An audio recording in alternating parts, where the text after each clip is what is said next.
Hi guys, and welcome back to my channel.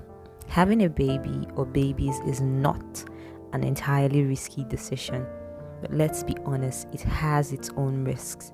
Being responsible for a whole other human being until they get to a certain age is a huge task, and the decision is entirely up to you. Babies are beautiful creatures, but they come with a price, and that price involves your money. From diapers to food to education, transportation, outings on the weekend, clothing, healthcare, and a bunch of other stuff that I can't remember for now. The bottom line is, raising a child costs a fortune, and so many people are in a haste to start the making babies journey without actually knowing how it could affect them financially. In this video, I'll be sharing 3 things you have to be conscious of when bringing an offspring into this world so that it doesn't affect your finances. I believe that raising kids could be such an enthusiastic journey as long as proper plans are put in place. Some might ask, what about all the people that have raised children without making all those plans?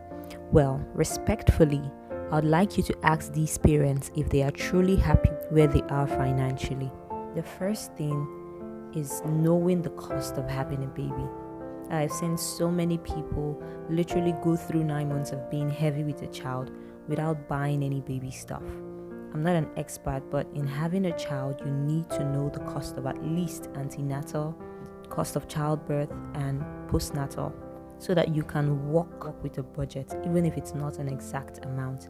I have a few friends that are parents now, as I always advise them to get a high yield savings account so that they can begin to put money every month towards childbirth immediately they get married, because it practically seems as if once you're married, it's an automatic thing for you to start having kids, and it will be such a relief that you don't have to worry financially about preparing for an offspring.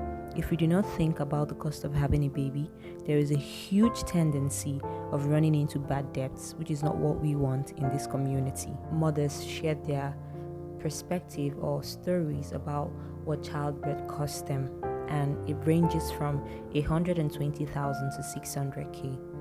The second thing is increasing your source of income.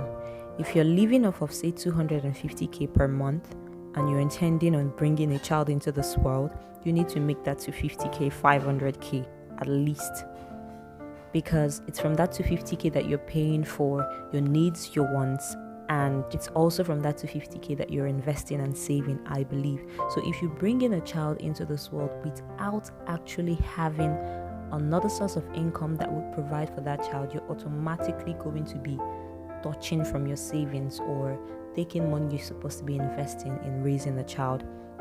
And that's why you see most parents being bitter or feeling as though they have sacrificed too much for their children. Some even go ahead to blame their children for the void and unhappiness they feel because they literally had to sacrifice their finances and time. This doesn't have to be you.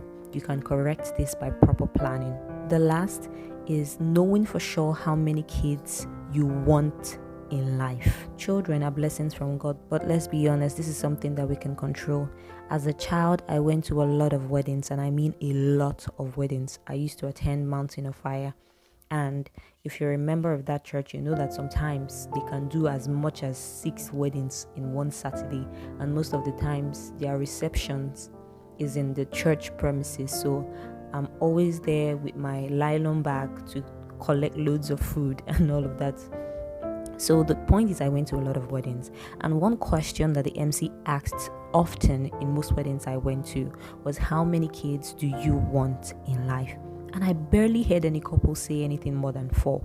But surprisingly, these men and women go ahead to have as much as 7, 8, and even 9 kids. So I just came to the conclusion that most adults are liars. I think that it's a really important question to ask yourself, because it's not about how many kids you have, but how many kids can you raise right? And regarding your finances, how many kids can you plan for? Because let's be real, you can't be strong forever. The energy you had with your first child might drop when you have your 5th. Have children for the right reasons. Have kids because you want to bring in people into the society that you can raise that will be of value to humanity. Simple and short.